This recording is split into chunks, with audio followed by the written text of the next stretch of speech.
ઓલપાડ તાલુકામાં ગેરકાયદે ઝીંગા તળાવ, બાંધકામ, સરકારી ગોચર જમીન પર દબાણ અને ખેડૂતોના ખેતરોમાં આવતી વીજ લાઇનના વિરોધ સાથે ઓલપાડ પ્રાંતને આપ્યું આવેદનપત્ર।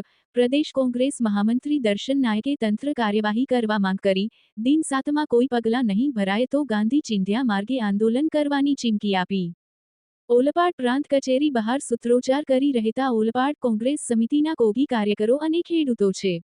ઘણા વર્ષોથી ખેડૂતો અને વિરોધ પક્ષ જિલ્લા કલેક્ટર સહિતના આગેવાનોને ગેરકાયદે ઝીંગા તળાવ, ગેરકાયદે દબાણો, તાલુકામાંથી પસાર થતી વીજ લાઇન તેમજ ગેરકાયદે ગોચર જમીન પર થયેલા દબાણો દૂર કરવાની માંગ સાથે કોંગ્રેસ પ્રદેશ મહામંત્રી દર્શન નાયકની આગેવાનીમાં ઓલપાડ પ્રાંતને આવેદનપત્ર આપવામાં આવ્યું હતું અને પ્રાંત અધિકારી સમક્ષ કાર્યવાહી તંત્ર કરે એવી માંગ કરવામાં આવી હતી।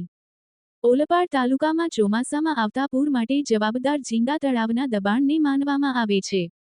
મિર્જાપુર ગામના ખેડૂતે તો ત્યાં સુધી આક્ષેપ કર્યા હતા કે તંત્ર માત્ર કામગીરી કરવાનું નાટક કરે છે, પણ હકીકતમાં આજે પણ અનેક દબાણો દૂર થયા નથી। અગાઉ પણ આ બાબતે જિલ્લા કલેક્ટર સુધી ફરિયાદ કરવામાં આવી હતી, ત્યારે ગેરકાયદે કેટલાક ઝીંગા તળાવો દૂર કરાયા અને ત્યારબાદ કામગીરી પણ કરી દેવાઈ હતી। હાલમાં પણ તંત્ર દ્વારા 84 તાલુકામાં અને ઓલપાડ તાલુકામાં ગેરકાયદે ઝીંગા તળાવ દૂર કરવાની કામગીરી થઈ હતી, પરંતુ ફરી સ્થિતિ જેસે તે થઈ જતા હવે કોંગ્રેસ દ્વારા પ્રાંત અધિકારીને આવેદનપત્ર આપી કાર્યવાહી કરવાની માંગ કરી છે। રિપોર્ટર જગદીશ ભરવાડ, ન્યૂઝ 14 ઓલપાડ। ભારતીય જનતા પાર્ટીનું શાસન ચાલે છે। ભારતીય જનતા પાર્ટીના શાસનમાં ખેડૂતો એના પોષણક્ષમ ભાવ માટે જમીન સંપાદનના કારણે મામૂલી જમીન જે રીતે ધીરે ધીરે ફળદ્રુપ જમીનનો નાશ થઈ રહ્યો છે, એના અનુસંધાનમાં આજે ઓલપાડ પ્રાંતસિંહને એક રજૂઆત કરીને ઓલપાડ તાલુકાના હિતમાં જે પાવર ગ્રીડની લાઈનો જાય છે, લગભગ 3 થી 4 જેટલી લાઈનો જાય છે, આના કારણે 52 ગામના ખેડૂતોને મોટા પ્રમાણમાં અસર થવાની છે।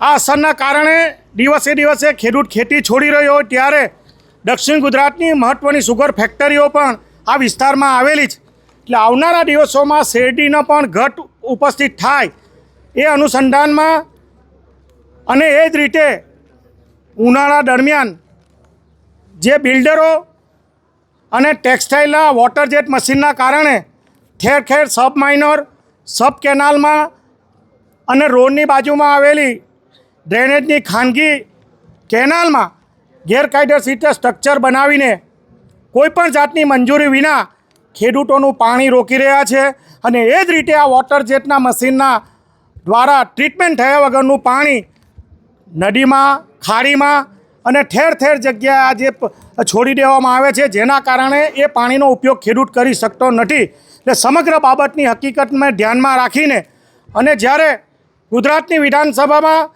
ગુજરાત સરકાર જ્યારે સ્વીકારતી હોય કે ઓલપાડમાં 4000 હેક્ટરમાં સરકારી જમીન ઉપર દબાણ છે અને દબાણ દૂર થવું જોઈએ, એના માટે સરકાર કહેતી હોય તો ઓલપાડનું તંત્ર, ઓલપાડનો મામલતદાર ઓફિસ હોય, પ્રાંત ઓફિસ હોય, એ કયા પ્રકારે પગલાં લેતા નથી। અને આ સરકારી ઝીંગાના માફિયા છે, એ માફિયાઓના કયો સાહેબ એના હપ્તા ઉઘરાવે છે, એના કારણે આ સરકારી તળાવો તોડી દેવામાં આવતા નથી।